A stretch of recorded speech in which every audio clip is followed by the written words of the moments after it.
características generales y las puntualidades había que retomar un poquito para que ustedes, para abordar el tema, ¿ok? Bueno, entonces habíamos dicho que los estreptococos, lo primero que me tengo que fijar, o una de las características importantes, va a ser la hemólisis.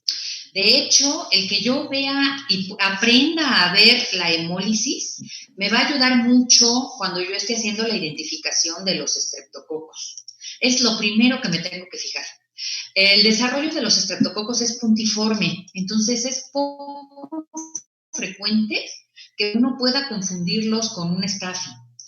Pero el Streptococcus pneumoniae que vamos a ver hoy y algunos serotipos del Streptococcus agalactae pueden ser mucoides y pueden crecer como estafis, ¿ok? Si tengo duda, pues hago la prueba de catalasa. Para estafilococcus sería positiva y para estrepto sería negativa, ¿ok? Entonces, ¿cómo pueden ser las hemólisis? ¿Cuál es el factor de virulencia que hace que en el medio yo vea hemólisis? ¿Cómo se llama? Hemolicinas. Perfecto. Las hemolicinas, van a ser esos factores de virulencia que van a poder hacer un poro en la membrana del eritrocito. Y los estreptos pueden hacer que el eritrocito se destruya totalmente. Es decir, imagínense que yo tengo el eritrocito y esta hemolicina, que es la beta, le hace hoyos alrededor de toda la periferia. Por lo tanto, se le va a salir el relleno al eritrocito. Se sale toda la hemoglobina y me queda solo la membranita del eritrocito que está destruida. Por lo tanto, la hemólisis se va a ver transparente. Cuando yo agarre el medio y lo vea a contraluz, ese medio va a estar transparente. Entonces, puede ser que lo parta de manera total, ya hemos visto también la clase pasada, y voy a decir que van a ser beta hemolíticos. Si la hemólisis es parcial, va a ser una alfa hemolítica, ¿no? Y aquí lo que va a suceder es que el eritrocito se va a tener poros de manera parcial y se va a salir poquita hemoglobina del medio. Esta hemoglobina que se sale va a formar un compuesto que se llama biliverdina y se va a quedar ahí, no se va a transformar a los más productos. Y esta biliverdina es lo que le va a dar ese color verde al medio. Y ya hay otro tipo de hemolicinas que realmente nosotros no las vamos a poder apreciar en los medios que nosotros utilizamos. Y entonces decimos que no se va a ver hemolítico, pero en realidad puede ser que yo tenga una hemólisis en el medio, pero no lo observo. Y esa es la gamma, ¿verdad? ¿Ok? Entonces, bueno, prácticamente las hemólisis que yo voy a apreciar en el medio van a ser las alfa y van a ser las beta. Les voy a dar un consejo en este punto. Ustedes tómense el cuidado de ver con detenimiento la hemólisis. Les va a ahorrar muchos pasos después. ¿Por qué se los digo? Porque a veces, cuando empezamos a trabajar la bacteriología, uno agarra la caja y la ve así, o sea, como, imagínense que esta es la caja y yo, sí, alfa, beta, no. Uno tiene que tomar la caja, ya lo hemos hecho en el laboratorio, y tener el cuidado, la paciencia, diría yo, de observarlo a contraluz, para que yo pueda ver fácilmente si es alfa, es beta o no tiene hemólisis. ¿Ok? ¿Por qué? Porque dependiendo del tipo de hemólisis, yo voy a ir haciendo una identificación del estreptococo que tengo. Por ejemplo, si la hemólisis es alfa, que se vea verde, voy a pensar que puede ser neumoniae. Y si no es neumoniae, este es el patógeno. Si no es neumoniae, para fines prácticos, lo voy a poner como estreptococo viridans. Ya les dejé por ahí una tareita que la van a hacer para esta semana, donde ustedes van a buscar qué incluye este grupo de viridans, ¿ok? Nosotros en el curso vamos a hablar más o menos profundo, digámoslo así, a fondo. Vamos a ver Streptococcus pneumoniae y el viridans ustedes van a leer y van a hacer una investigación para que entiendan esto. Para fines prácticos, así queda esta clasificación. Entonces, si yo estoy viendo una hemólisis y el medio se ve verde, voy a decir que tengo un Streptococcus pneumoniae. Y voy a pensar que es, un alfa, y voy a pensar que sea neumoniae o viridans, ¿ok? Si la hemólisis es beta, yo tendré que pensar en que puede ser Agalactae Piógenes. o voy a pensar que es Piógenes. ¿Ok?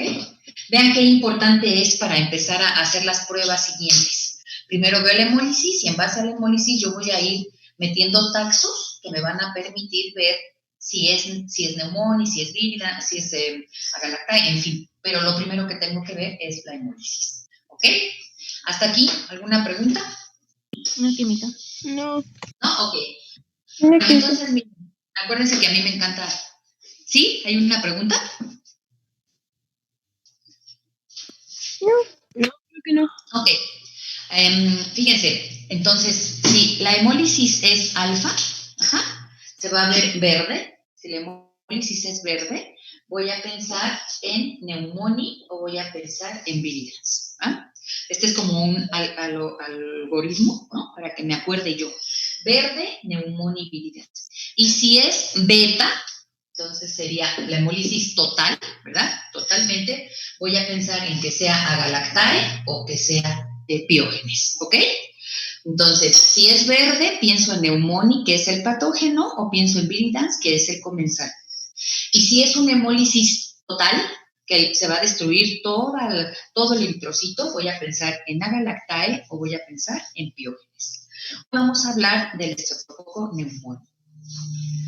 Pues vamos a empezar con el Streptococcus pneumoniae. Bueno, miren, el Streptococcus pneumoniae, si ustedes leen un poquito de la bibliografía de Streptococcus pneumoniae, van a encontrar que aproximadamente el 10% de la población adulta tiene Streptococcus pneumoniae como parte de la biota comensal en garganta.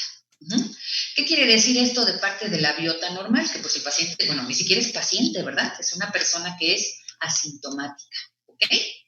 Entonces, vamos nosotros a tener que considerar que ese estreptococo puede ser no patológico, ¿ok? Ahorita vamos a hablar un poquito de cuál sería el problema de un portador, ¿ok? Pero el 80% de las veces, 90% de las veces, los Streptococcus pneumoniae van a ser patógenos para la población vulnerable. ¿Cuál es la población vulnerable? Y yo siempre hago como esta referencia, los hagan de cuenta, el grupo susceptible a este tipo de Streptococcus pneumoniae son los extremos de la vida. ¿Qué quiere decir? Recién nacidos, neonatos, ¿verdad? O gente y ancianos, ¿verdad?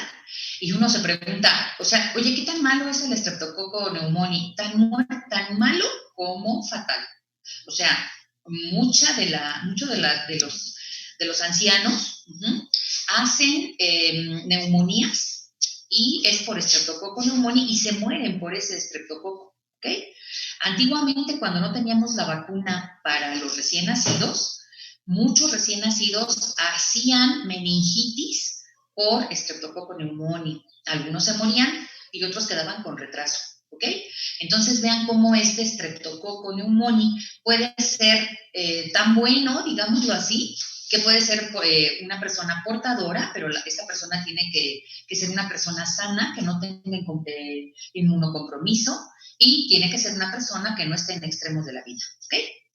Y entonces me queda claro que el Streptococcus pneumoniae va a ser patógeno y va a ser tan patógeno como capaz de causar la muerte, ¿ok? Bueno, fíjense que el Streptococcus pneumoniae también mucho tiempo se conoció como Diplococcus pneumoniae. ¿Y eso por qué? Ya lo vieron ustedes en la presentación. Porque digamos que la agrupación que predomina en el Streptococcus pneumoniae van a ser diplococos. Tengo que tener cuidado, ya se los he dicho muchas veces en el GRAM, ustedes lo van a hacer así, pero yo me voy a fijar en campos donde esté como menos condensado el inóculo del brote y voy a buscar ahí de manera intencionada estos diplococos. Algunos libros dicen que son diplococos lanceolados. Les puse por ahí una imagen que me encantó, la copié ahí les puse la referencia del internet, me encantó, porque como que hizo muy bien la forma del diplococo, y se ve un poquito como si fuera no tan redondo, ¿no? Sino como que está así como picudito. Pero pues en realidad los libros lo definen como diplococos gram positivos capsulados. A veces, cuando uno hace la tinción de gram, se alcanza a ver como una doble pared, hagan de cuenta, afuera del diplococo, y estamos observando como la sombra de la cápsula, ¿ok? Es muy padre cuando uno hace el gram de un estreptococo y logra verse la cápsula. Entonces, este Streptococcus pneumoniae van a ser diplococos lanceolados, ¿ok? ¿Se acuerdan cuando siempre que hemos visto las bacterias, ¿verdad? Y siempre yo les digo, de la cabeza a los pies, ¿no? ¿Dónde lo voy a buscar? No aplica para los estreptococos, ¿ok? Aquí en los estreptococos yo no les puedo decir, búsquenlo de la cabeza a los pies. ¿Por qué? Porque cada especie de estreptococo tiene sus lugares propios para dar la patología, ¿ok? Entonces, dependiendo del estreptococo que vayamos viendo nosotros, pues vamos a ir viendo dónde debo de buscarlo, ¿ok? Entonces, vamos ahora a ver dónde voy a buscar el Streptococcus pneumoniae. Bueno, fíjense, los Streptococcus pneumoniae van a ser agentes causales de neumonías, van a ser agentes causales de meningitis, puede ser agente causal de artritis séptica, puede causar otitis y algún tipo de pulmonía, una bronquitis, etcétera, etcétera. Entonces, para fines prácticos, si yo quisiera como generalizar así pronto lo del Streptococcus pneumoniae, pues diríamos como que del ombligo hacia arriba, ¿ok? Streptococcus pneumoniae también puede estar en sangre y me puede dar bacteremias, ¿ok? Entonces lo buscaríamos como pulmones, todo lo que sea pulmón. Si por ejemplo alguien me manda, si alguien me manda, permítanme, voy a admitir a alguien. Okay. Si alguien me manda una muestra de un lavado bronquial, yo voy a buscar de manera intencionada Streptococcus pneumoniae, porque es una muestra que viene del pulmón, ¿ok? Entonces sí hay que buscar. Ok, estos son los sitios, ¿no? ¿Cuál es el factor de virulencia que tiene el Streptococcus pneumoniae? Su superpoder, ¿verdad? Bueno, acuérdense que tiene adhesinas, ¿no? ¿Se acuerdan cuando hablamos de las adhesinas? Eso ya no se los puse en la presentación, pero bueno, vamos a recordarlo un poquito. Como es un gran positivo, todos los gran positivos tienen ácidos teicoicos y lipoteicoicos en la pared, ¿ok? Entonces, este es un factor de virulencia importante porque le va a permitir adherirse de manera eficiente, digámoslo así, ¿ok? Entonces, bueno, tiene su adhesina, pero realmente el gran factor de virulencia que tiene Streptococcus pneumoniae es la cápsula. Streptococcus pneumoniae tiene tanta cápsula que lo voy a ver mucoide en la gelosa sangre. No sé si ustedes recuerdan un poquito, por ejemplo, a la Klebsiella, así, ¿verdad? Entonces, va a tener la cápsula y es el poder. ¿Para qué le sirve la cápsula? Nada más recordando un poco, también le va a permitir adherirse de una manera eficiente, puesto que es un polisacárido, tiene azúcares, ¿verdad? ¿Ok? Y también le va a permitir escapar de la... ¿Antibióticos? De los antibióticos, exacto, lo protege de los antibióticos, y aparte también le va a permitir evitar la fagocitosis, ¿se acuerdan? Ok, entonces vean, realmente algunos libros también mencionan, no recuerdo si se los puse en la presentación, si no, anótenlo, que también puede tener una proteasa de IgA. ¿Esto por qué es importante? Porque Streptococcus pneumoniae coloniza la garganta, ¿ok? Y entonces en la garganta, como es una mucosa, la IgA es una inmunoglobulina que predomina.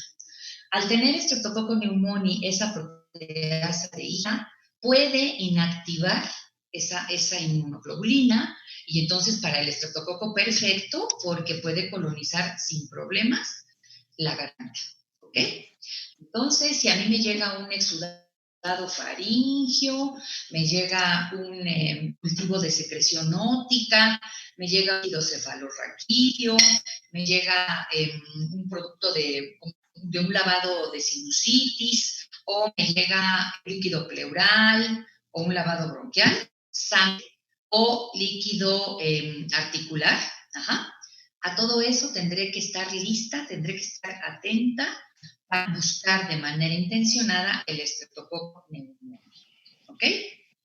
Entonces, ¿hasta aquí alguna duda? No, química. No, química, ninguna, gracias. Ok, bueno. Entonces ya ahí vemos que pues los sitios donde yo voy a buscar la muestra clínica, donde yo voy a buscar de manera intencionada Streptococcus pneumoniae, pues van a ser las patologías a las que va a estar asociada esta bacteria. ¿Ok? Pero les digo así rápido, de la cintura para abajo todo lo meto en gelosa sangre, ¿va? Y estoy atento. Para arriba, ¿no, Miss? ¿Ok? Sí, perdón, de la cintura para arriba, perdón, sí. ¿Ok? Bueno, ¿cómo vamos a hacer el aislamiento del Streptococcus pneumoniae?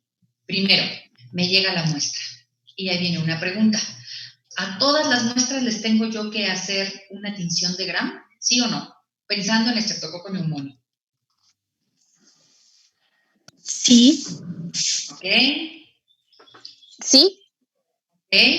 ¿Quién dice que no? ¿O todos dicen que sí? Fíjense, ¿de qué va a depender? Es que, por ejemplo, casi en todas es sí. Acuérdense que cuando yo tenga una muestra de un sitio aséptico, está súper bien indicado el Gram, ¿ok? ¿Por qué? Porque los sitios asépticos no deben de tener bacterias.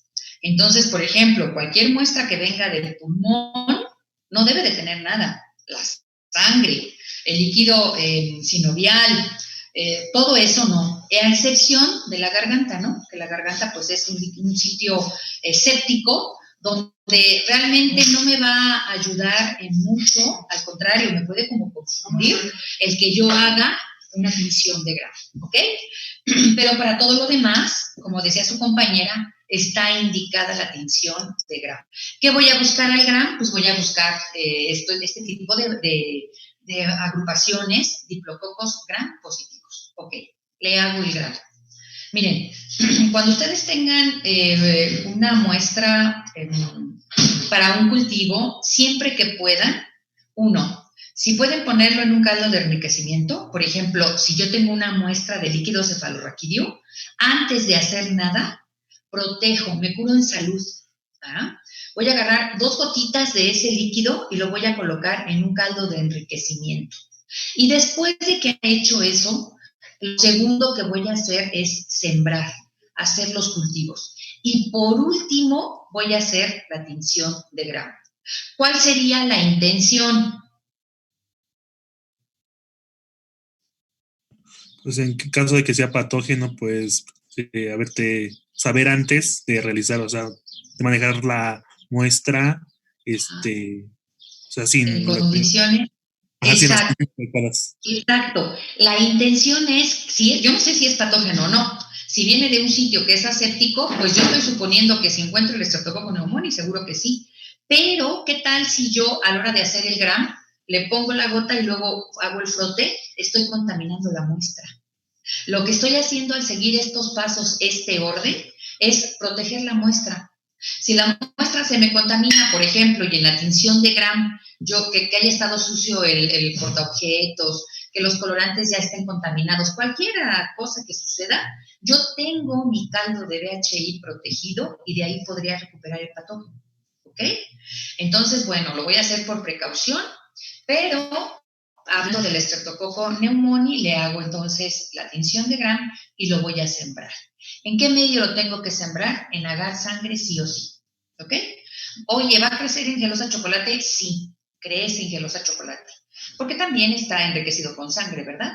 Pero el problema con la gelosa chocolate es que no voy a poder valorar correctamente las hemólisis. ¿Ok? Entonces lo voy a sembrar en mi caja de gelosa sangre. Y fíjense, dijimos que la sangre ideal es la sangre de carnero. Y el plus sería que estuviera desfibrinada. Lo ideal sería que las cajas de gelosa sangre se prepararan con sangre de carnero y que estuviera desfibrinada. Pero, ¿cuál es nuestra realidad? La realidad es que no siempre vamos a tener ese tipo de sangre. Y entonces hay gente que dice, ¿verdad? Bueno, pues como no tuve la gelosa sangre, no siembro la muestra, ¿no? Porque no tengo sangre de carnero. Ese pretexto no se vale. Yo puedo utilizar una gelosa sangre preparada con sangre humana y lo único que tengo yo que hacer para evidenciar o para potenciar la hemólisis en esa gelosa sangre humana es picar el medio. Tomo mi muestra, aquí tengo mi caja de gelosa sangre, ¿ok? Tomo la muestra y distribuyo el inóculo, ¿ok? Hago estría cruzada. Y ya que terminé de estriar, con el asa metálica, así tal cual, sin esterilizar, sin más nada, al terminar de inocular, voy a picar donde tengo las estrías. Voy a picar el medio de manera azarosa. Y con eso lo que estoy haciendo es meter aire al medio. Cuando yo meto aire al medio, las hemolicinas, hagan de cuenta como que se potencian y entonces voy a poder ver mejor si está verde o está transparente, ¿ok? Ese es un tip. Bueno, entonces sembré mi muestra, le voy a dar las condiciones de incubación, 24 horas, 37 grados centígrados y vela, parcial de CO2, y a las 24 horas voy a leer la hemólisis. ¿Qué voy a buscar en el medio? Colonias puntiformes, de pequeñitas, un poquito medianas, casi siempre pequeñas. Después, cuidadosamente, con paciencia, voy a observar la hemólisis. Como estamos viendo Streptococcus pneumoniae, la hemólisis va a ser alfa, se va a ver verde. Como estoy viendo hemólisis verde, voy a pensar en dos. O eres pneumoniae o eres viridans. Tengo que meter pruebas complementarias para que yo pueda saber si es pneumoniae o es viridans. Hay dos pruebas complementarias básicas, ¿ok? La primera es meter un taxo de un antibiótico que es la octoquina. Entonces, ¿se acuerdan? Para el estafilococo era la novobiosina, ¿ok? Para el estreptococo va a ser la octoquina. Los discos de novobiosina tenían una N, ¿se acuerdan? Los discos de octoquina, uno pensaría tener una O, ¿no? Pero no es así. Así es la gente. Lo que hacen es ponerle una P, que no está tan mal, porque pues uno ve la P y se acuerda, ¿verdad? Que la octoquina me sirve para el neumococo, ¿ok? Entonces pueden tener una P o pueden no tener nada. La mayoría de las veces el fabricante nos va a vender los discos de octoquina que van a tener una P, ¿ok? Y yo voy a utilizar entonces, voy a tomar una caja de gelosa sangre. ¿Por qué de gelosa sangre? Porque si no, el Streptococcus pneumoniae no me va a crecer, ¿ok? Aquí no puedo utilizar un violentor. Aquí es una gelosa sangre sí o sí. Y entonces voy a colocar la colonia que aislé, distribuyo el inóculo y hago el estría de tapete, ¿se acuerdan? Entonces, empiezo a hacer el estría de tapete, primero de manera horizontal y después lo hago de manera vertical, bien cerradito. Y en la parte de en medio voy a colocar mi disco de octoquina, ¿ok? ¿Qué hago con esto? Bueno, pues le vuelvo a dar las condiciones de incubación propias de neumonía. Lo meto a 37 grados centígrados por 24 horas en CO2 y a las 24 horas voy a leer mi prueba de taxo. ¿Cómo leemos estas pruebas de taxo? Solo tengo dos. O es sensible o es resistente. ¿Cómo sé que es sensible? Porque voy a tener un halo de inhibición alrededor del antibiótico. De tal manera que si a las 24 horas presenta un halo alrededor, ¿no? un ladito así. Acuérdense que voy a medir el halo con una regla de aquí a acá, ¿verdad? Y si me da 14 milímetros o más, voy a dar la prueba de octoquina como sensible. ¿Ok? Si la prueba de octoquina es sensible, esto va a ser un estreptococo pneumoniae. Si la prueba de octoquina es resistente, lo voy a dejar en un gran grupo de estreptococos que yo voy a poner como estreptococo viridans. ¿Ok?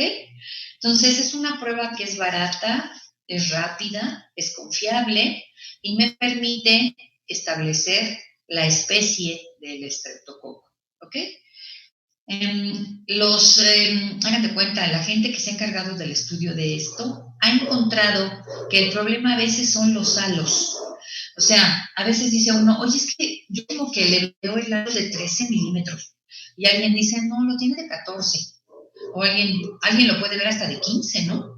Y alguien puede decir, tiene como de 12,5. En fin, para evitar ese tipo de problemas, se hace prueba complementaria, aparte de meter esta prueba de octoquina. Y esa prueba complementaria es algo que se llama solubilidad en bilis. ¿Ok? ¿Cómo se hace la solubilidad en bilis? Bueno, voy a necesitar 2 tubos de 13% ¿no? Los que usamos siempre para las bioquímicas. Creo que sí, de 13%. ¿La solubilidad qué dijo, Mino? Solubilidad en bilis. La prueba se llama solubilidad en bilis. Solubilidad en bilis. Gracias, química. Y de nada, ¿ok? Esta prueba necesito meterle un control, ¿ok? Por eso meto 2 tubos. Entonces voy a tener mis tubitos. Yo siempre, a mí me gusta trabajar todo lo que se pueda con tubos de tapón de rosca porque como se van a incubar 24 horas, así evito que se evapore la prueba que tengo aquí, ¿ok? Pero bueno, vamos a necesitar 2 tubos, ¿ok? 2 tubos, ¿ok? Los 2 tubos van a tener un caldo de enriquecimiento. Se hace con caldo. Ajá. Entonces, el caldo puede ser BHI, infusión cerebro-corazón, pero puede ser un caldo de Müller-Hinton o puede ser un caldo de TCA, ¿no? Pero que sea de enriquecimiento. Ok. Le voy a poner aproximadamente 2 mililitros de caldo a cada tubo. ¿Ok? Lo esterilizo. Yo preparo mis tubitos, le preparo el caldo y lo preparo así, ¿ok? Al primer tubo le voy a agregar desoxicolato de sodio. Desoxicolato de sodio, ¿ok? Y este desoxicolato de sodio va a estar al 2%, ¿ok? ¿Qué es el desoxicolato de sodio? El desoxicolato de sodio es la sal biliar, ¿ok? Esto que estoy poniéndole, este reactivo, va a ser lo que va a dar la bilis, ¿no? Estoy poniendo la biliar. Al otro caldito solo le voy a dejar el BHI. Este solo tiene BHI. Este tiene BHI más desoxicolato de sodio, ¿ok? Los dos tubos los voy a inocular con mi cepa Aislé, que yo creo que es un estreptococo pneumoniae. Inoculo los 2, ¿ok?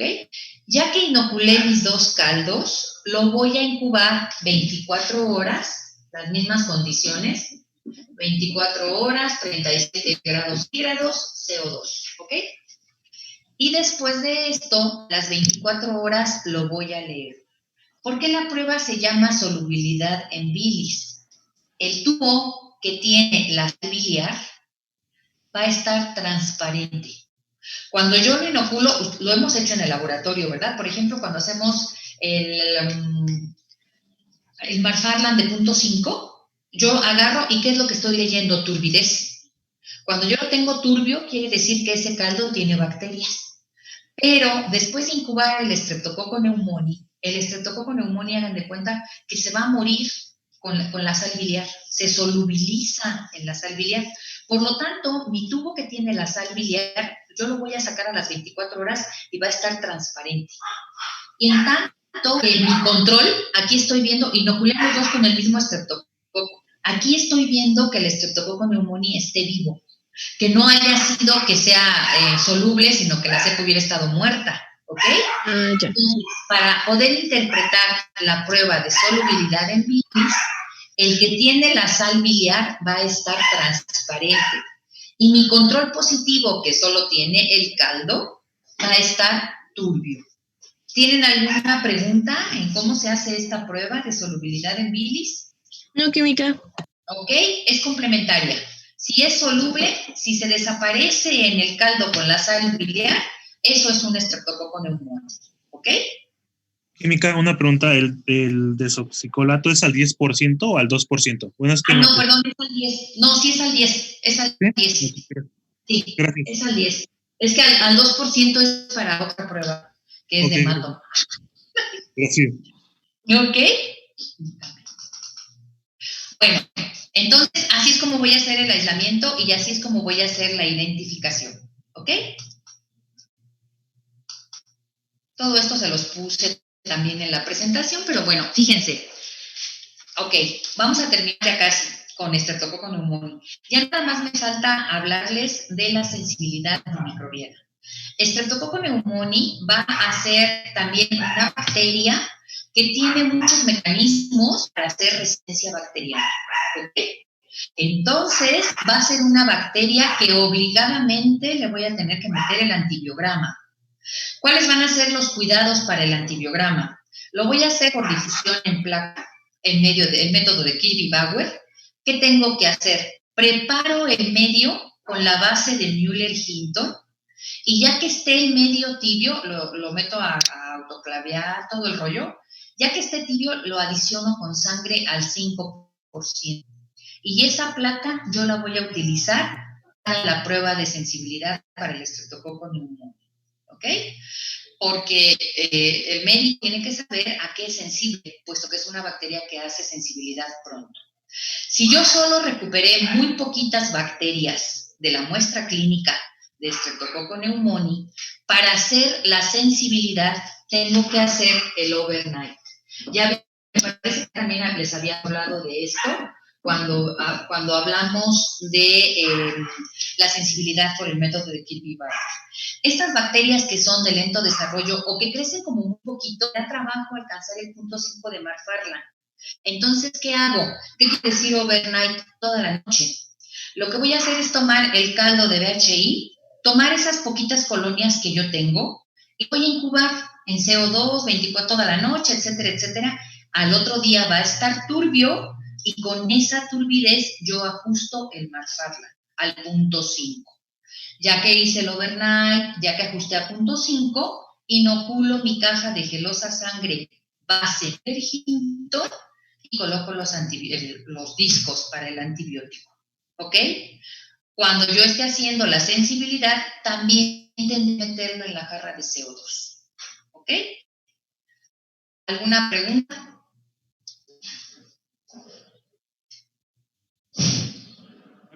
¿Todo bien? A lo mejor ya terminó. ¿El medio de qué dijo que iba a hacer? Bueno, dijo que se hacía la difusión en placa y... Para la sensibilidad, acuérdense que si yo voy a hacer Kilby-Bauer, para cualquier bacteria que yo vaya a probar, siempre tengo que utilizar el medio base de Müller-Hinton. Okay, pero gracias. Uno dice, ¿verdad? Oye, es que tú me dijiste que no crees en Müller-Hinton así solito. Lo que voy a hacer es ese Müller-Hinton lo adiciono con sangre y así ya tengo mi gelosa sangre. Lo importante es que yo respete que la base en la que haga el antibiograma sea de Müller-Hinton. Sí, gracias, química. Y de nada. Ok, bueno, pues ya se va a acabar este tiempo de esta sesión. Estuvo perfecto porque terminamos Streptococcus pneumoniae y ya ahorita los veo para seguir con los Streptococcus beta hemolíticos. ¿Va? Sí, química. Está claro, química. Sí, gracias. Bye. Bye.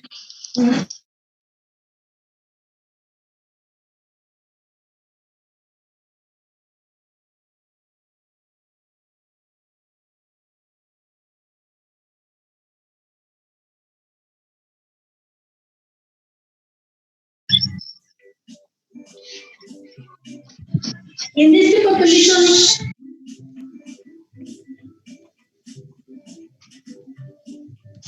Maestra Laste, ¿Sí? disculpe, una duda sobre neumonía. Le puedo preguntar, en sus diapositivas aparece la prueba de Kellum. ¿Tenemos que investigarla? Sí. Sí, la prueba de Kellum la tienen ustedes también programada en Schoology como investigación. Ah, bueno, gracias. Sí, de nada.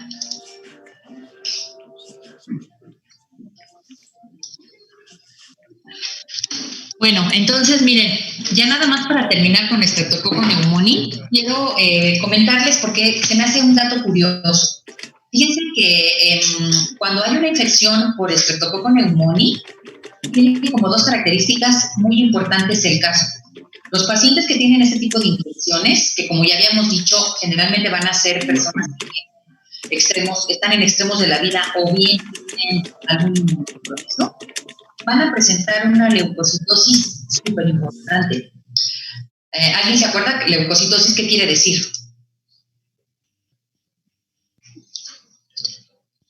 Aumento de leucocitos, ¿ok? Entonces, uno dice, bueno, los valores de referencia de los leucocitos van de 5 a 10,000, ¿no? Para fines prácticos. Y cuando hay un proceso infeccioso, pues, una enfermedad infecciosa, no sé, podemos ver leucocitosis de 20,000, 25 cuando mucho. Casi siempre en los procesos infecciosos, en las enfermedades infecciosas, la elevación de leucocitos o la leucocitosis no rebasa los 25,000. Pero la excepción la hace el Streptococcus pneumoniae. El Streptococcus pneumoniae puede tener leucocitosis de hasta 80,000 leucocitos. Es una exageración. Yo la primera vez que vi una infección en el laboratorio por Streptococcus pneumoniae, lo primero que pensé fue en una leucemia, porque se me hacía demasiado. Entonces, las infecciones por Streptococcus pneumoniae suelen hacer leucocitosis importantes, 50,000, 80,000 leucocitos. Y vamos a tener un predominio de bandas, o sea, va a haber predominio de neutrófilos y después va a haber una buena cantidad de bandas. Los pacientes con infecciones por Streptococcus pneumoniae pueden hacer lo que nosotros decíamos desviación a la izquierda. ¿Se acuerdan ustedes? Desviación a la izquierda quiere decir que en sangre periférica yo voy a encontrar formas muy inmaduras de los leucos. Lo normal es que en sangre yo encuentre casi todos sean segmentados y uno que otro sea banda.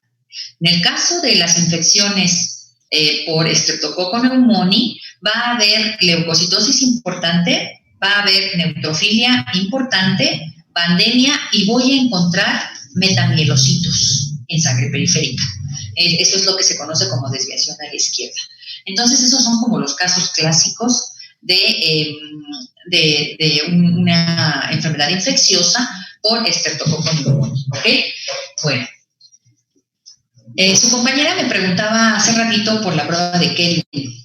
Ustedes la van a investigar, nada más les voy a decir que mucho tiempo en México no disponíamos de una vacuna para Streptococcus pneumoniae.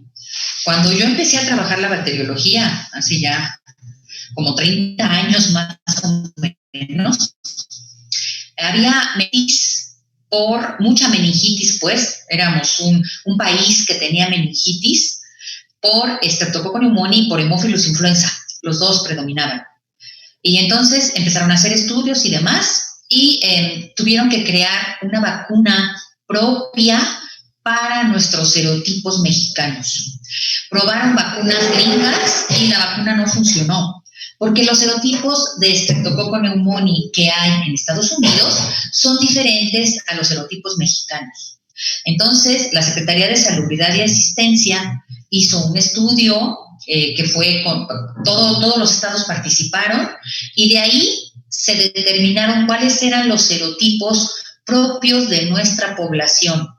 Y con esos serotipos se hizo la vacuna. Ahora ya ustedes, por ejemplo, cuando estén trabajando, dudo que puedan encontrar tantos casos de meningitis por neumonía o por hemófilus, porque ya estas 2 vacunas ya están en la cartilla y se tienen que poner, ¿ok? Pero bueno, es como una cosa curiosa que tiene que ver con los serotipos. Para hacer esta vacuna, para determinar los serotipos que teníamos en México, hicieron la prueba de Kelly, ¿ok? Entonces, ustedes van a encontrar más, después dentro de 8 días vamos a platicar de cómo se hace y qué encontraron ustedes y vamos a hablar de eso, ¿ok? Con esto terminamos Streptococcus pneumoniae y terminamos lo que son alfa hemolíticos. Vamos a hablar ahora de los beta hemolíticos, ¿ok? Entonces, vean, ¿cuándo voy a decir que tengo un estreptococo beta hemolítico? Cuando yo agarre mi caja de gelosa sangre y ya contraluz, todo se vea, donde está crecido el estreptococo, se vea transparente. ¿Por qué se ve transparente? Porque las hemolicinas beta hacen muchos poros alrededor de toda la membrana del eritrocito y esto hace que toda la hemoglobina del eritrocito se pierda. Por lo tanto, lo que me estaba dando color en el medio eran los eritrocitos. Al estar todos destruidos, ese pedazo de gelosa me queda transparente y es lo que yo leería como una hemólisis beta. Ok. ¿Qué pasa con estos estreptococos beta hemolíticos? Resulta que existen 6 estreptococos beta de importancia clínica. Una investigadora, Rebecca Lansfield, hizo los estudios y encontró que los estreptococos beta tienen una cápsula en lo que es la pared y esta está hecha por carbohidratos. 4 son los carbohidratos importantes que pueden tener estos estreptococos y el acomodo de esos azúcares es diferente, ¿ok? Dependiendo de cómo se acomode el azúcar, me da un tipo de estreptococo beta. De esta manera, Lansfield hizo su clasificación, que hasta la fecha está vigente y es una clasificación muy buena porque nos ahorra mucho tiempo al tratar de identificar los estreptococos beta hemolíticos. Entonces ella dijo, mira, existen 6 serotipos diferentes de estreptococos beta hemolíticos. Y se la puso facilita. Dijo, yo voy a agarrar y voy a clasificarlos de la A a la F. Es decir, tengo estreptococo beta hemolítico del grupo A. Entonces, beta hemolítico. Y luego ella puso, ¿verdad? Del grupo A, del grupo B, del grupo C, D, E y F. ¿Cómo hizo esta clasificación? ¿Cómo lo supo? Agarró los estreptococos, los cultivó, ya que tenía un buen crecimiento, los tomó todos, hizo un proceso de extracción de los carbohidratos de la pared y los analizó, ¿ok? Entonces ella hizo esta clasificación y es muy buena. De todos estos grupos que yo tengo de estreptococos beta hemolíticos, los que vamos a ver en el curso van a ser los 2 primeros. ¿Por qué? Porque son los que más se aíslan a partir de muestras clínicas. Vamos a ver los estreptococos beta hemolítico del grupo A y el estreptococo beta hemolítico del grupo B. ¿Ok? ¿Hasta aquí me entendieron? ¿Cómo es la clasificación y todo eso? Bien. Ok, bueno. Entonces, vamos a hablar ahora de los estreptococos beta hemolíticos que van a ser del grupo A. Bueno, fíjense. Este estreptococo beta hemolítico del grupo A es, su sinónimo, digámoslo así, es el Streptococcus pyogenes. De hecho, es más, ustedes lo van a oír más frecuentemente que los médicos dicen, oye, quiero saber si esta muestra tiene Streptococcus pyogenes. A veces ni siquiera saben que ese es el grupo A, ¿sí me entienden? Pero nosotros sí tenemos que saber eso, ¿verdad? Entonces, coloquialmente, digamos, comúnmente lo van a conocer como Streptococcus pyogenes. Pero haciendo el sinónimo en base a la clasificación clasificación de la nación es estreptococo beta hemolítico del grupo A. Yo lo puedo reportar, cualquiera de las dos formas está correcta, y generalmente nosotros también lo reportamos como estreptococo piógenes, ¿ok? Entonces, un sinónimo del estreptococo piógenes, o digamos, piógenes, es lo mismo que estreptococo beta hemolítico del grupo A, ¿ok? Es lo mismo. Bueno, ¿dónde vamos a buscar este estreptococo beta hemolítico del grupo A? Fíjense que también estos estreptococos se encuentran en garganta, de manera importante en garganta. De hecho, absolutamente todos los exudados faringios que nos manden a nosotros, el médico no me dice, oye, búscame si hay estreptococo piógenes. El médico, pero es lo que él quiere saber, ¿saben? Entonces, uno tiene que buscar siempre en todos los faringios, voy a buscar de manera intencionada siempre el estreptococo beta hemolítico del grupo A o piógenes. Es un patógeno de la garganta. Existen portadores también de estreptococo piógenes en un 10-20%. Puedo yo tener portadores, gente asintomática, tipo el estreptococo pneumoniae y que está en la garganta, ¿ok? Esa es una patología. La otra patología asociada a estreptococo piógenes son, bueno, yo le digo así, ¿verdad? Los granos, ¿ok? Tienen diferentes nombres porque pues hay de granos a granos, digámoslo así. Pero si sale un granito, por ejemplo aquí que tenga pus, suele salir en las manos o puede salir en las piernas. Entonces sale porque hay una infección por estreptococo piógenes y forma un grano. ¿Por qué creen que le pusieron piógenes?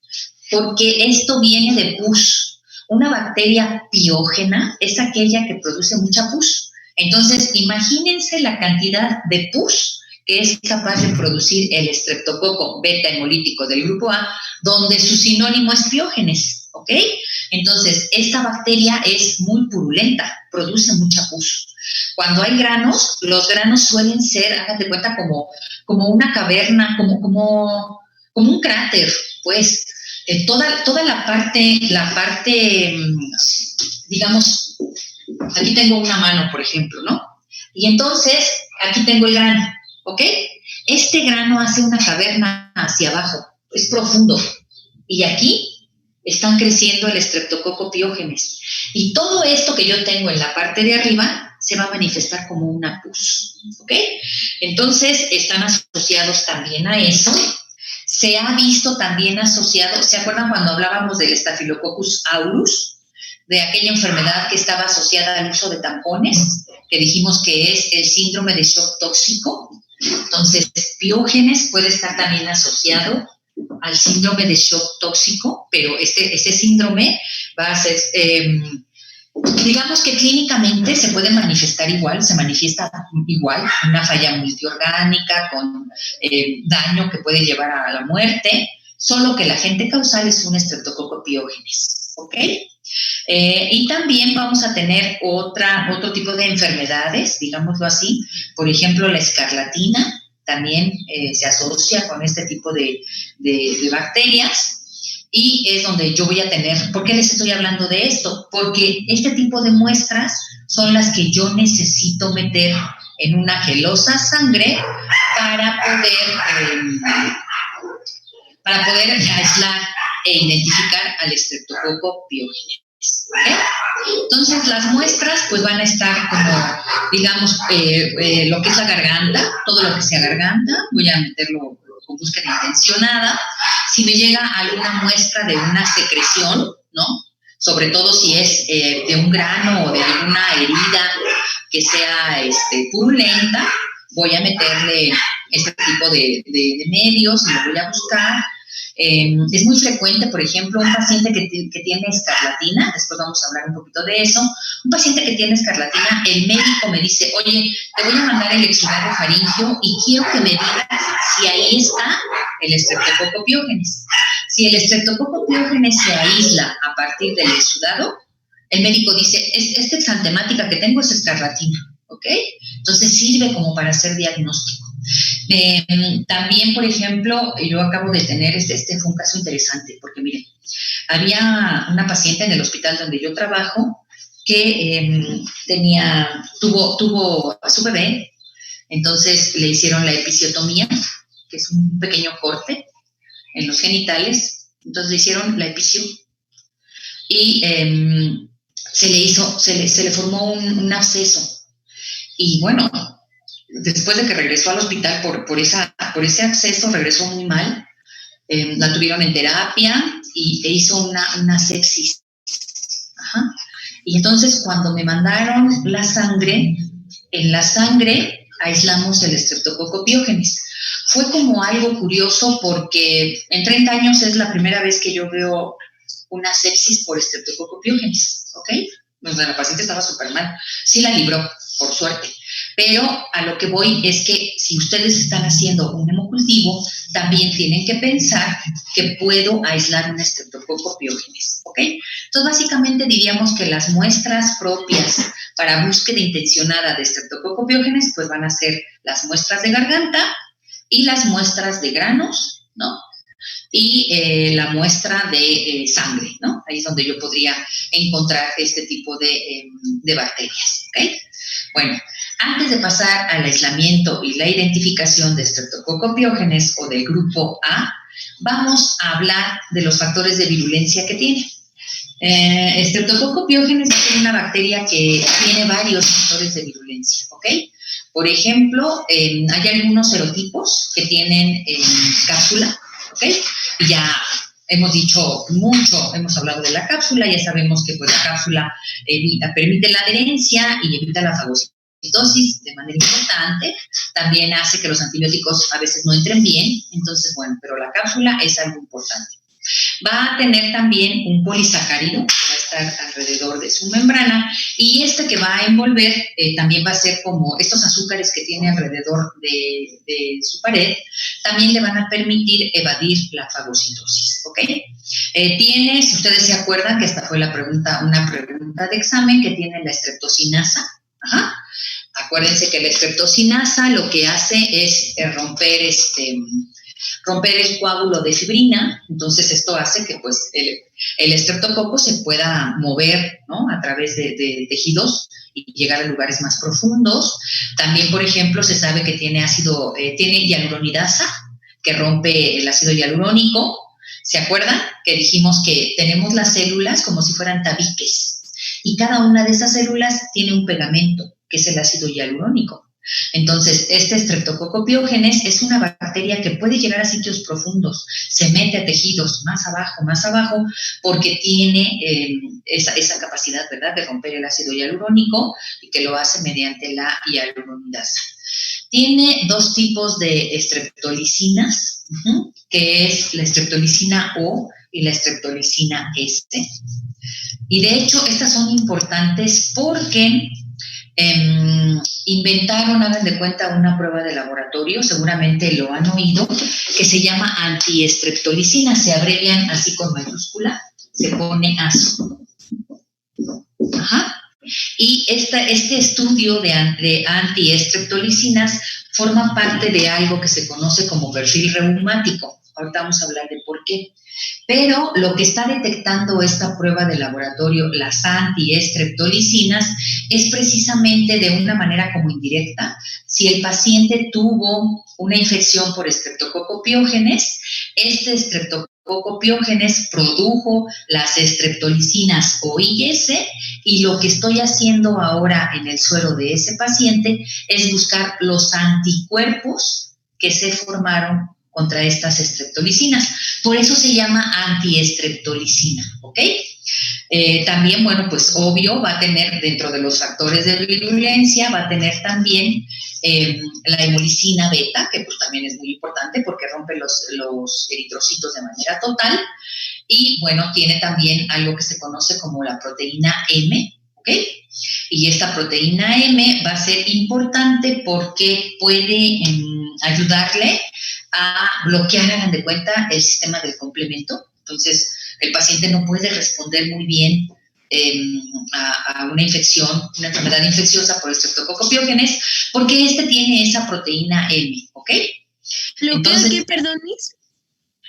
La proteína M sí bloquea el sistema del complemento. Ok, gracias. De nada. Ok, entonces vean, va a ser una bacteria que va a tener un buen de factores de virulencia. Ustedes ya lo van a ver en la presentación, tal vez se me olvide alguno, pero bueno, yo les puse los más importantes en la presentación. Quería hablarles específicamente de estas streptolicinas, porque estoy segura que o ya lo oyeron o lo van a oír, porque es una prueba que se sigue utilizando aún ahora, la búsqueda de anticuerpos contra las streptolicinas, ¿ok? Y bueno, esos son los factores de virulencia, algunos más, algunos menos, pero bueno, ya lo tienen ustedes en la presentación. Y lo más reciente, digamos, de lo que son los factores de virulencia, son precisamente unas exotoxinas. ¿Se acuerdan que dijimos que las exotoxinas van a ser aquellas y las libera? ¿Ok? Entonces, estas exotoxinas que tiene este streptococo, las han estudiado, hagan de cuenta, a través de PCR, ¿no? Y las han ya clasificado y ya han visto que estas exotoxinas son muy particulares del streptococo. De hecho, le pusieron exotoxinas pirógenas. ¿Qué quiere decir pirógeno? Que da fiebre. ¿Ok? Entonces vieron que la presencia de estas exotoxinas, que tiene el streptococo, se abrevian como SP, así ustedes, SP, y dependiendo del tipo existen varias, está la A, la B, la C, me parece que hay hasta la F, y estas exotoxinas, son las que hacen que los pacientes que tienen una infección, una enfermedad infecciosa por streptococo tengan fiebres. Las fiebres que se presentan cuando hay cuadros clínicos por streptococo van a ser fiebres importantes, 39, 40 grados, ¿ok? Y es debido a la presencia de estas exotoxinas, y también se les ha vinculado con la presencia de granos. ¿Sí?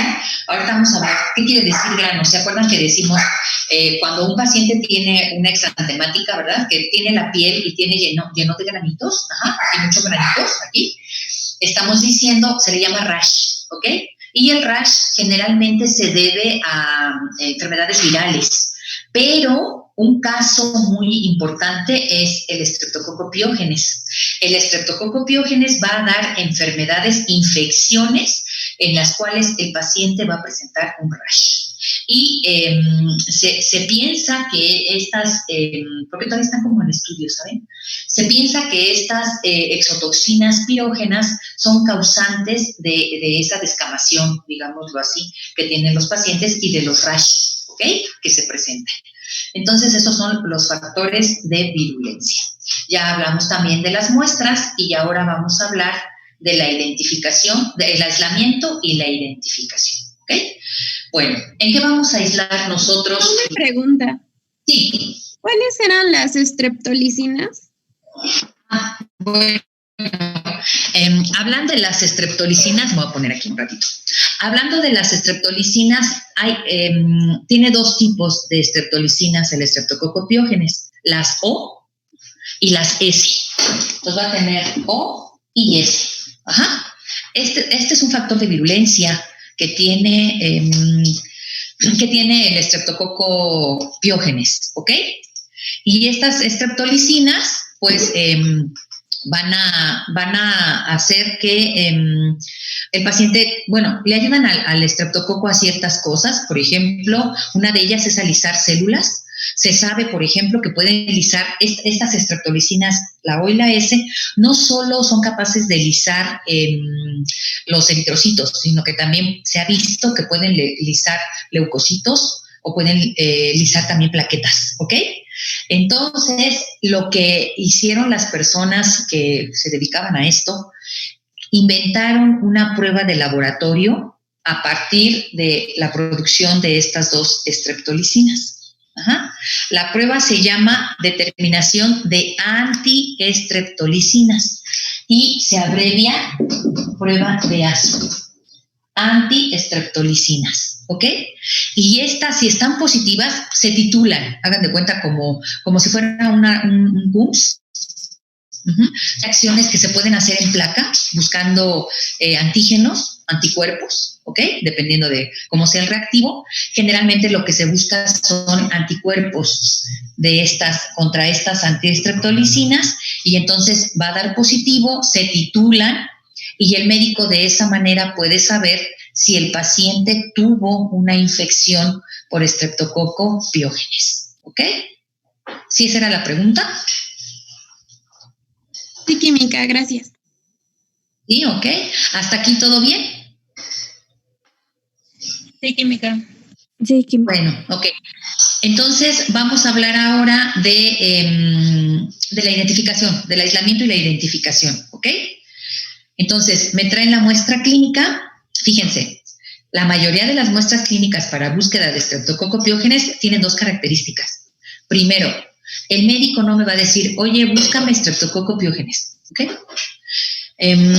Y segundo, van a ser predominantemente de la garganta. Van a ser exudados faríngeos. Entonces, el médico me va a poner como diagnóstico faringitis, ¿ok? Y yo ya tengo que saber que lo que quiere saber el médico es si en esa muestra faríngea hay o no hay Streptococcus pyogenes. Y segundo, no le voy a hacer una tinción de Gram. No me sirve la tinción de Gram por el sitio, ¿ok? ¿Por qué? Porque la garganta va a estar colonizada de manera importante por Streptococcus. Parte de la biota comensal de la garganta es el Streptococcus alfa hemolítico. ¿Y cómo se ven esos Streptococcus alfa? En cadenas. Si yo le hago una tinción de Gram, sea patógeno, o sea, el piógenes, o sea, el alfa, el viridans, yo voy a ver cadenas. O sea, pierdo tiempo y no me sirve. Una tinción de Gram, yo no recomiendo que hagan tinción de Gram en la garganta, ¿ok? Porque en vez de ayudarme, me conflictúa, me genera un problema. Viene el médico y me dice, oiga, ¿ya le hice la tinción de Gram? Sí. ¿Y qué encontró? Cadenas de cocos. Oiga, ¿es un estreptococo? Sí. ¿Es bueno o es malo? No sé. Porque necesito cultivarlo, necesito ver el tipo de hemólisis, necesito hacer pruebas complementarias para que yo le pueda decir que efectivamente es un beta, ¿ok? Entonces, no tiene sentido, no hace sentido hacer el Gram, ¿ok? Entonces, si es un faringio, no le voy a meter un Gram. ¿Qué pasa si es sangre? ¿O qué pasa si es la pus de un grano? Ahí sí le voy a hacer el Gram. Porque la pus de un grano puede ser por estafilococo o puede ser por una cándida, qué sé yo. Pues sí me va a ayudar, ¿ok? Y si es sangre, pues qué les digo, ¿no? Si ya sabemos que la sangre es aséptica al 100%. Entonces, yo tengo que empezar a hacer uso de ese criterio bacteriológico para saber cuándo sí o cuándo no. Oye, nunca jamás le vas a hacer una tinción de Gram a un exudado faríngeo. Pues mira, el 99% de las veces no, pero a lo mejor tengo alguna situación muy particular donde, bueno, valoraré y diré si le hago el Gram, ¿ok? Pero en general, si ustedes están buscando Streptococcus pyogenes en garganta, no le hagan tinción de Gram, porque no les va a ayudar, ¿ok? Bueno, ¿cómo voy a hacer el aislamiento? Tengo mi muestra clínica, la siembro en la gelosa sangre, y aquí sí, cuidado. Como viene de garganta, voy a usar la técnica de estría cruzada, pero debido a que es una muestra que tiene biota comensal, voy a tener que estriar, y antes de hacerlo entre cada parte del estriado, tengo que quemar el asa, ¿se acuerdan? Para ir diluyendo el inóculo y que de esta manera yo tenga colonias solitas, ¿ok? Lo que les estoy diciendo ahora es que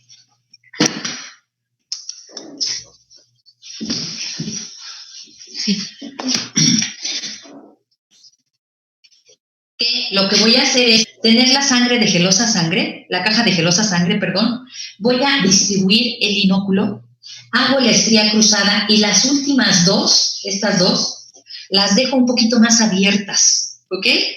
Quemo el asa, la quemo en el mechero, aquí está la llama, ¿verdad? la quemo y después tomo solo de estas dos, vuelvo a quemar y así para ir diluyendo el inóculo y tener colonias beta hemolíticas solitas. Lo voy a meter a incubar, condiciones de CO2, 24 horas, 37 grados centígrados, y al siguiente día voy a ver la hemólisis. La hemólisis va a ser beta. Allí en la presentación yo les puse una caja que me encantó, la encontré en el internet, pero está totalmente transparente. Y ¿se acuerdan cuando vimos Vibrio el toro, cuando vimos pseudomonas? Algunas E. colis, por ejemplo, también agarraban el medio y lo dejaban totalmente blanco, ¿ok? Entonces va a ser beta hemolítico. Y mi cabeza va a pensar en dos. O eres Piógenes o eres Agalactae. Si eres Piógenes, porque yo creo que eres Piógenes porque vienes de la garganta y lo más probable es que te estén buscando ese patógeno, voy a hacer una prueba complementaria que se llama taxo, ¿ok? Ya lo hemos hecho, fíjense, en estos bloques de cocos utilizamos el taxo de novobiosina para los staphy's, el taxo de octoquina para neumoni, y vamos a utilizar ahora otro taxo que es el taxo de bacitracina para Piógenes. La concentración que voy a usar de bacitracina va a ser una concentración muy, muy baja. Tiene muy poquita bacitracina. De hecho, la miden en unidades. Y es de 0.04 unidades. Una nada, ¿ok? Mi disquito viene impregnado con esta concentración de bacitracina. Entonces, el antibiótico es bacitracina. Y la concentración es muy poquita, ¿ok? ¿Qué voy a hacer? Voy a agarrar mi caja de gelosa sangre, tiene que ser una caja de gelosa sangre, voy a tomar mi colonia beta hemolítica que aislé de la garganta, la voy a distribuir. Yo siempre les recomiendo, aquí sí hay que ser más bondadosos, ¿verdad? Hay que agarrar unas 3, 4 colonias que morfológicamente sean parecidas, puntiformes con hemólisis beta, y luego voy a estriar. Voy a hacer mi tapete, manera horizontal, luego vertical, y coloco mi disquito en la parte del medio. Estos discos que tienen esta concentración tan mínima de bacitracina y que se utilizan para Streptococcus pyogenes, aunque también se pueden utilizar para el Micrococcus, ¿se acuerdan? Ya lo vimos, el Micrococcus va a ser un disquito que va a tener una A, ¿ok? Porque la intención de estos discos de bacitracina es saber si mi Streptococcus pyogenes o no, ¿ok? Entonces le pongo el disco, lo vuelvo a incubar 24 horas a 37 grados centígrados y al siguiente día voy a ver un halo de inhibición. Si la bacitracina es sensible, es decir, yo veo un halo de inhibición, algunos libros, aquí también van a encontrar discrepancias. Algunos libros dicen, mira, a partir de 12 milímetros. Otros son un poquito más exigentes y dicen a partir de 13, 14. Nosotros lo vamos a considerar a partir de 12 milímetros. Si el halo mide 12 milímetros o más, voy a decir que la prueba de bacitracina es sensible y por lo tanto yo voy a reportar Streptococcus pyogenes. ¿Ok? No hay más nada que hacer. Con que me esté dando sensibilidad a esto, ya es más que suficiente.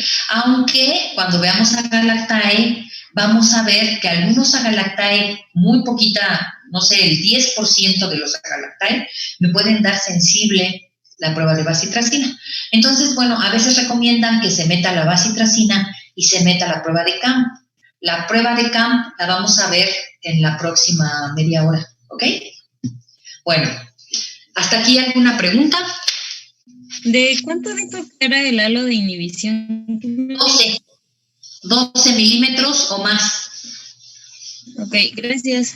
De nada. Y Vika, si en esta prueba del taxo da resistencia, entonces ahí también podríamos decir que es Viridans, aunque pues haya una beta hemólisis.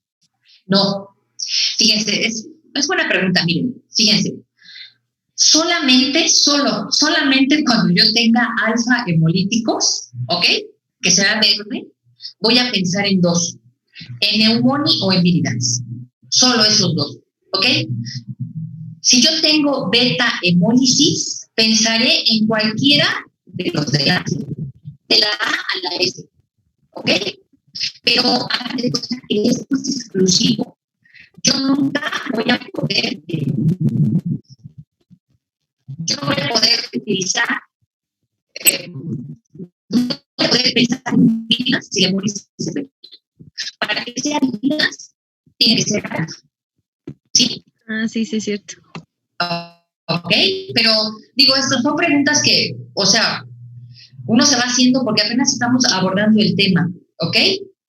Pero sí, si yo tengo naranja, pienso en el mundo, pienso en vidas. Si tengo un beta, pienso en cualquiera de los de la A a la S. Sí, ¿Listo? Clínica, gracias. De nada. ¿Ok? Bueno, ya se está acabando también el tiempo. Nos quedan unos minutitos. ¿Me oyen bien?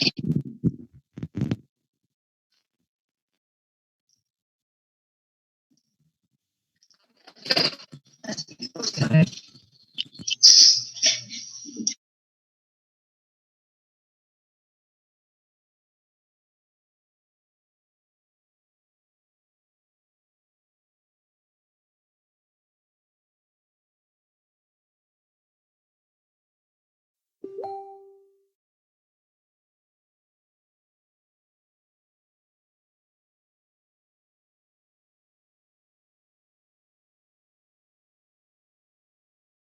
Exposición y la mayor.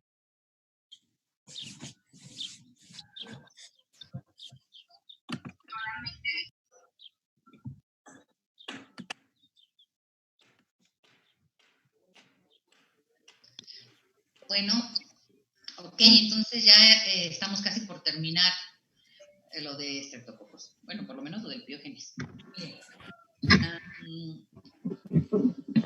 Hablando en general, tengo como dos grandes grupos de enfermedades causadas por estreptococos Piógenes.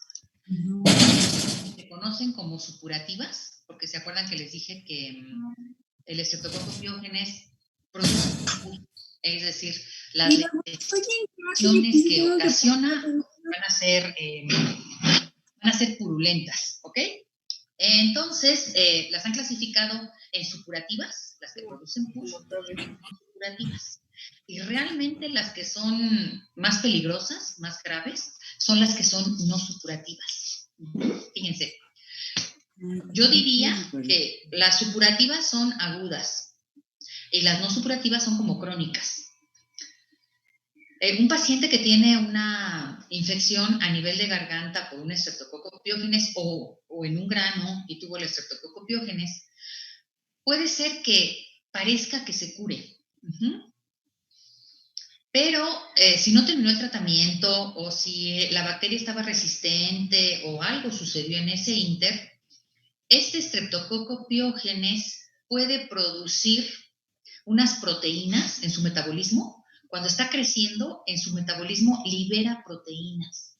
No se sabe mucho acerca de estas proteínas, pero lo que sí se sabe es que estas proteínas se van a pegar a células principalmente de 3 partes del cuerpo. Pueden pegarse a lo que es en el glomérulo, y entonces el paciente se va a enfermar de insuficiencias renales, ¿ok? Puede pegarse a células del corazón y entonces los pacientes van a ser cardiópatas, van a tener cardiopatías reumáticas. Y la otra es que estas proteínas liberadas por este estreptococo piógenes, cuando está ocasionando la enfermedad infecciosa, se pegue a las articulaciones y da un cuadro clínico que se llama fiebre reumática. En estas 3 enfermedades que yo les acabo de decir, la glomerulonefritis, la fiebre reumática y las cardiopatías reumáticas, el paciente tuvo previo a esto una infección por estreptococo piógenes, que generalmente es en garganta, pero algunas ocasiones pudo ser por un grano.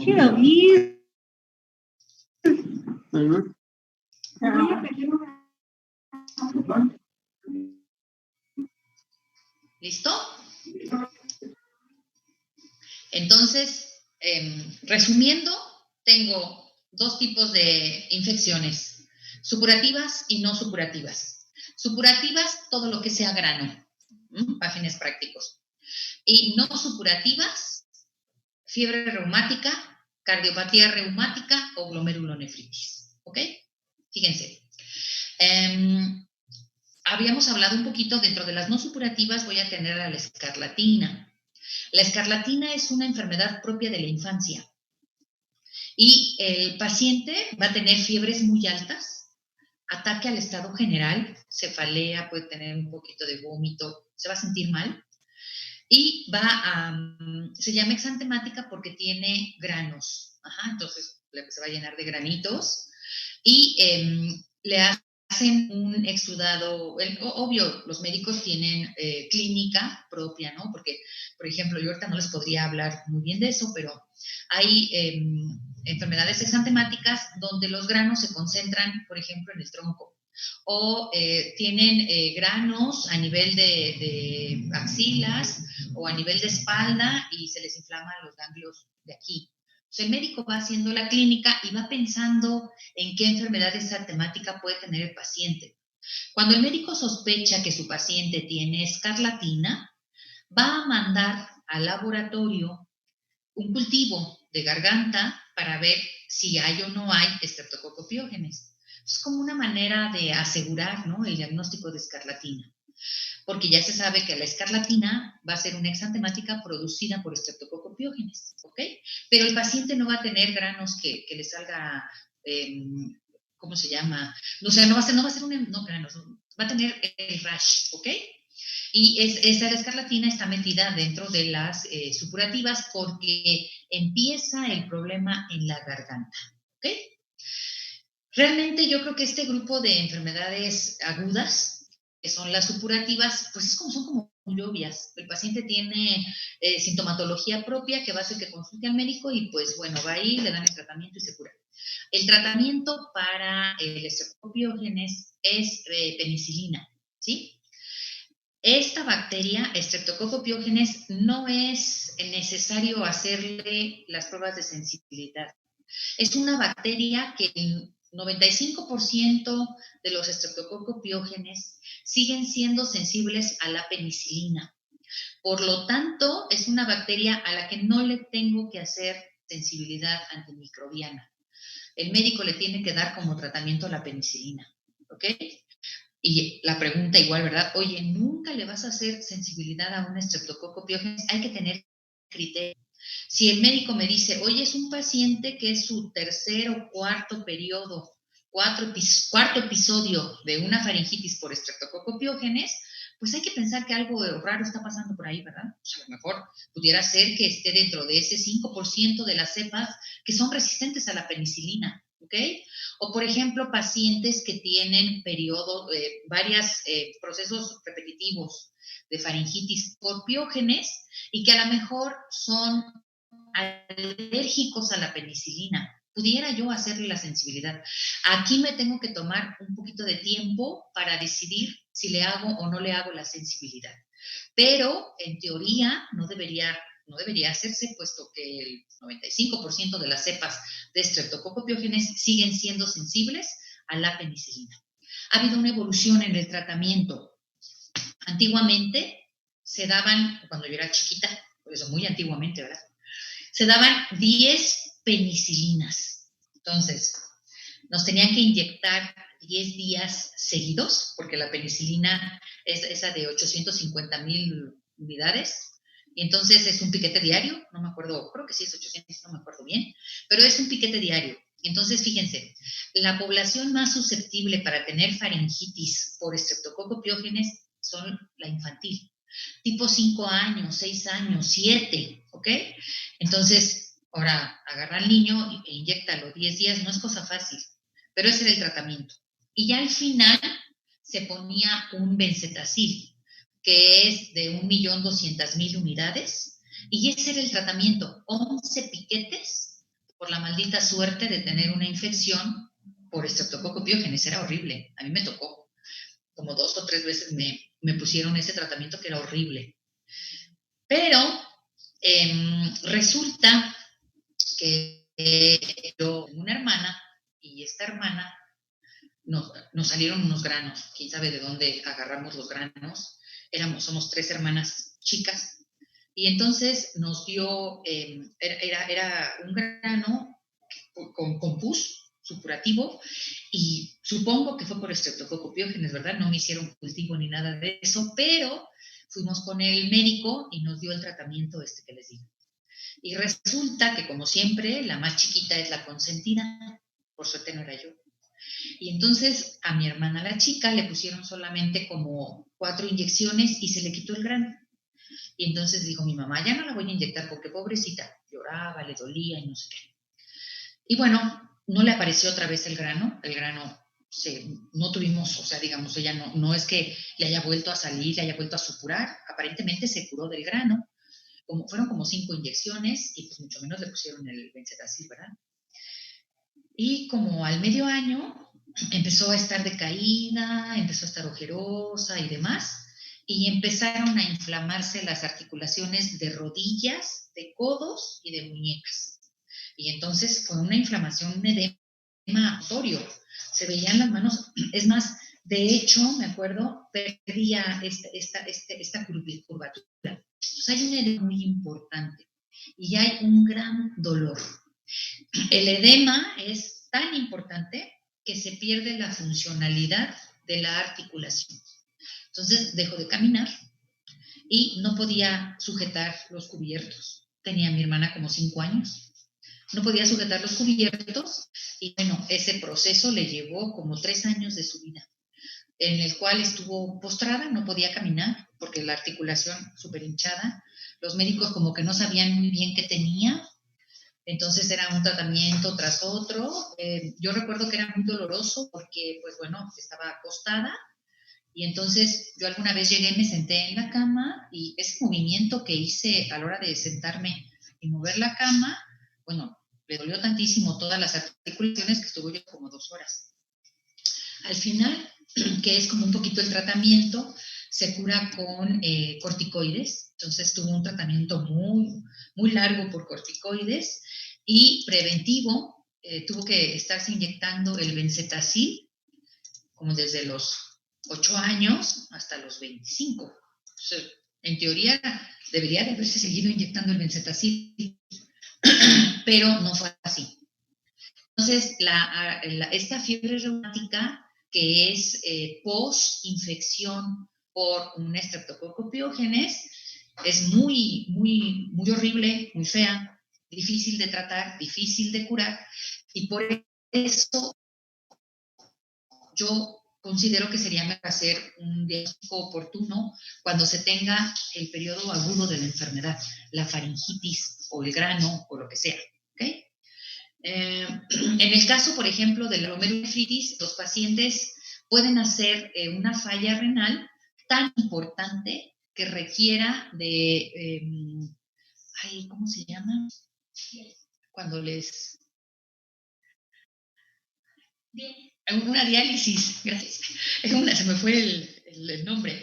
Que tengan que hacerle una diálisis, ¿ok? Entonces vean cómo este estreptococo, ese es el miedo, más bien, es por las no supurativas, ¿ok?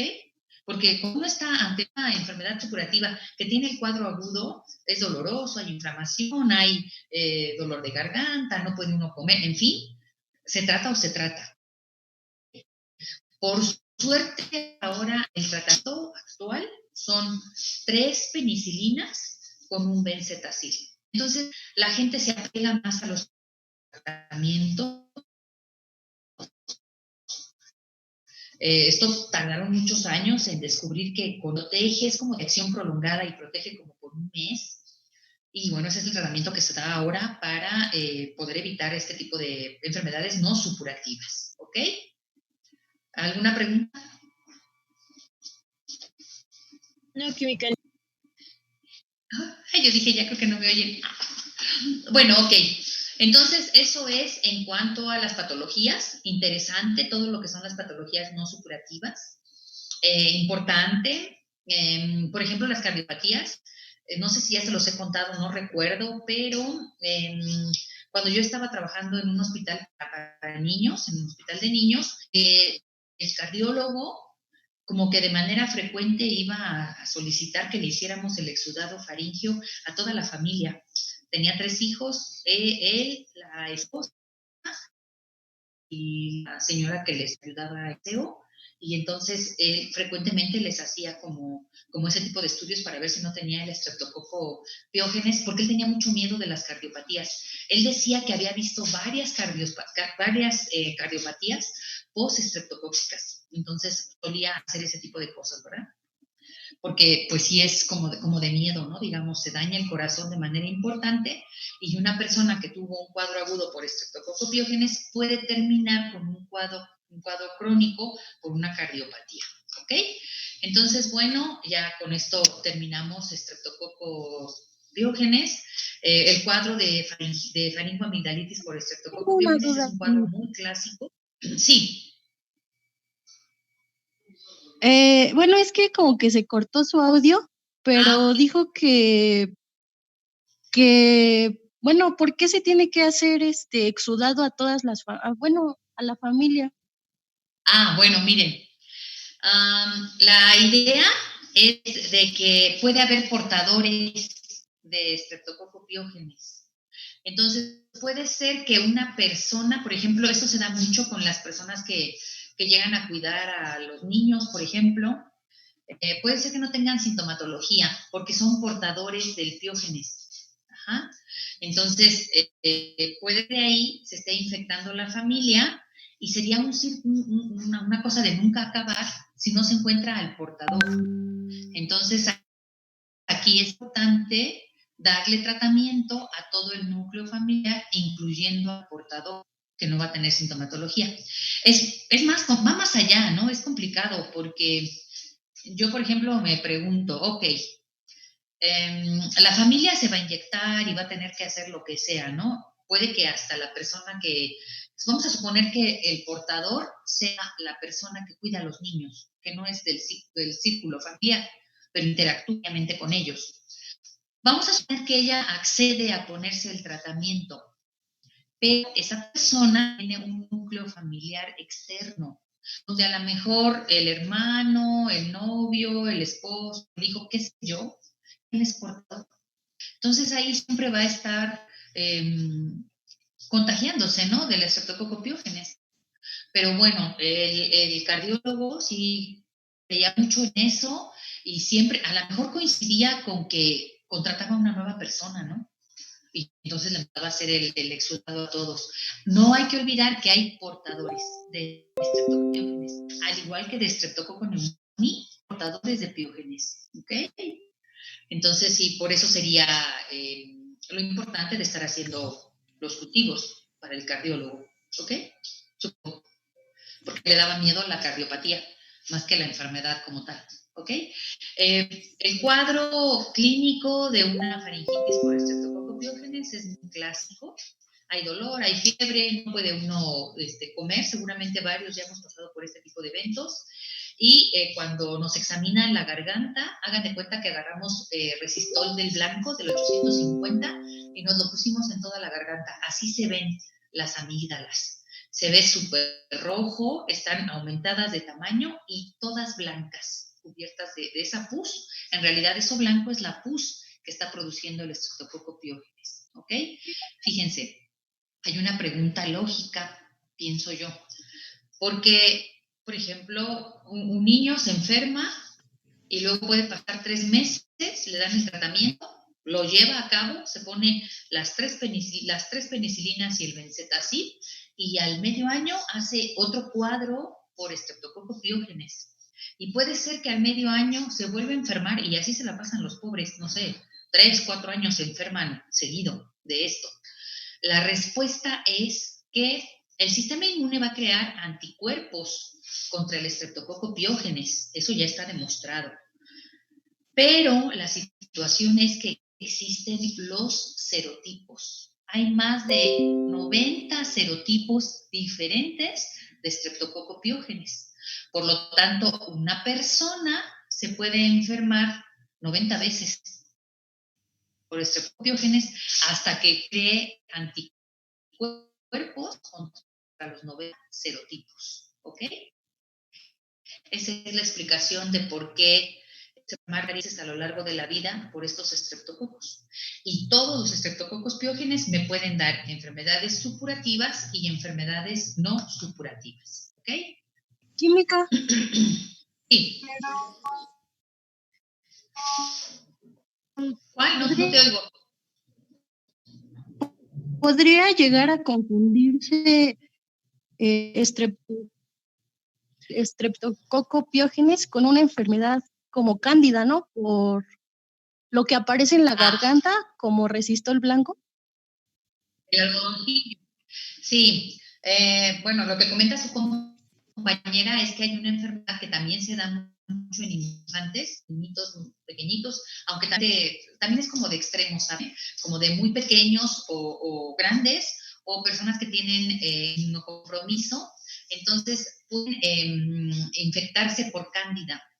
La cándida también es una bacteria piógena que también produce supuración.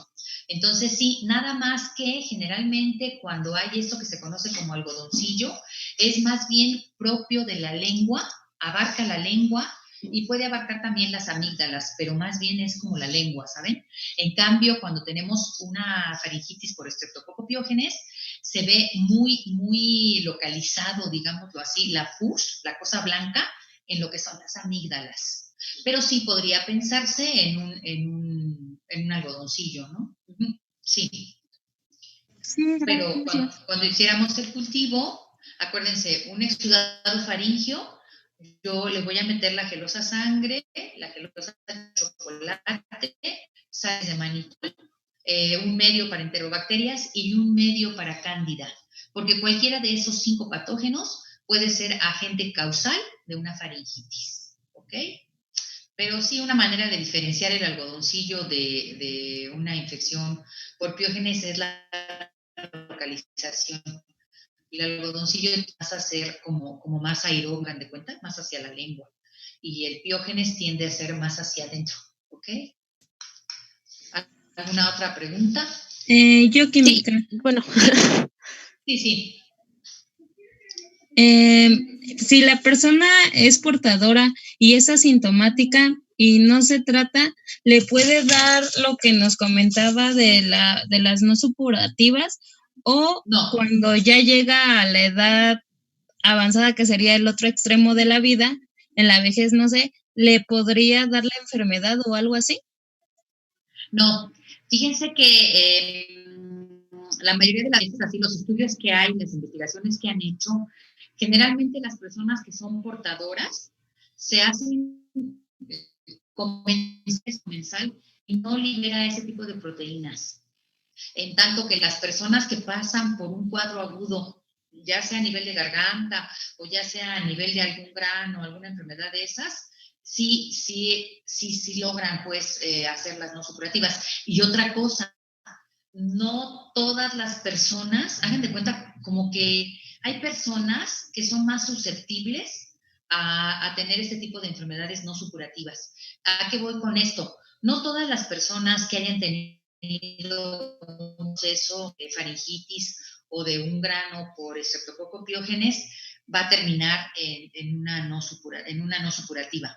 Entonces es como, se sabe que hay como cierta predisposición de algunos pacientes para hacer un tipo de enfermedades. Hicieron un estudio, por ejemplo, y trataron de relacionar y decían, es que mira, si es un proceso de garganta, va a tener como no supurativa, casi siempre hacen fiebres reumáticas. Pero no es cierto.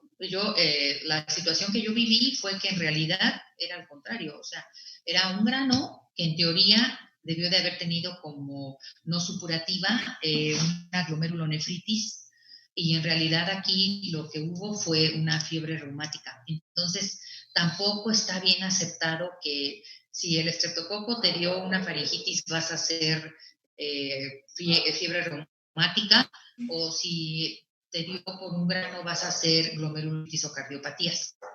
Pero las personas que son portadoras pasan inadvertidas, digámoslo así. No hacen ni enfermedades supurativas ni enfermedades no supurativas. Ellos no tienen problema.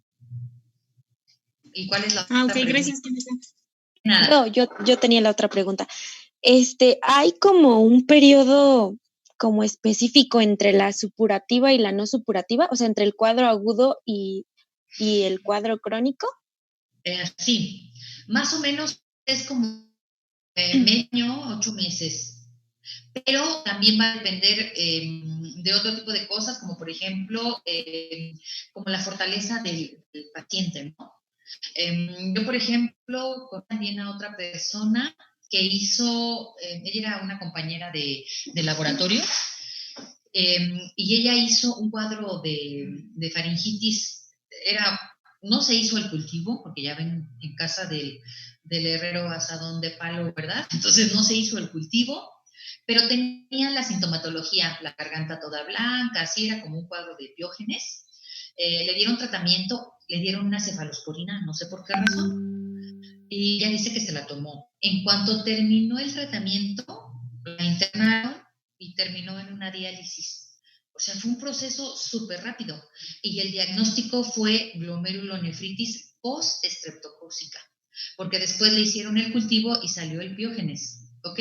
Pero el periodo fue casi de inmediato. O sea, les estoy hablando de 15 días. Entonces, en realidad, tampoco existe como un periodo base, ¿no? Creo que tiene que ver mucho con un poquito este tipo de resistencia del hospedero, no sé. Pero generalmente cuando se trata de artritis, de fiebre reumática, ahí sí el proceso es de medio año o un poquito más.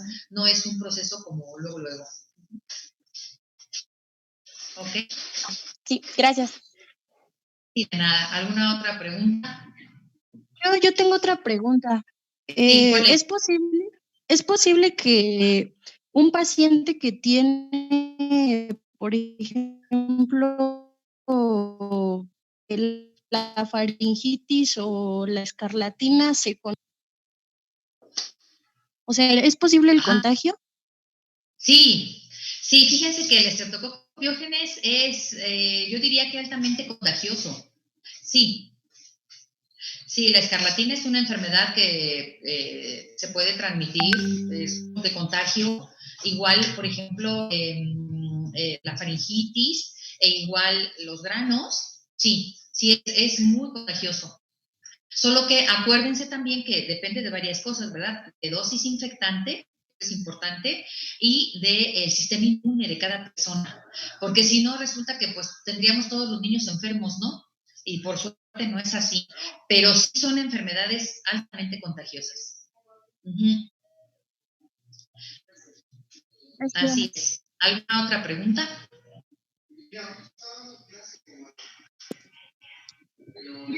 Para las no subcurativas, ¿hay secuelas de ellas o se curan totalmente?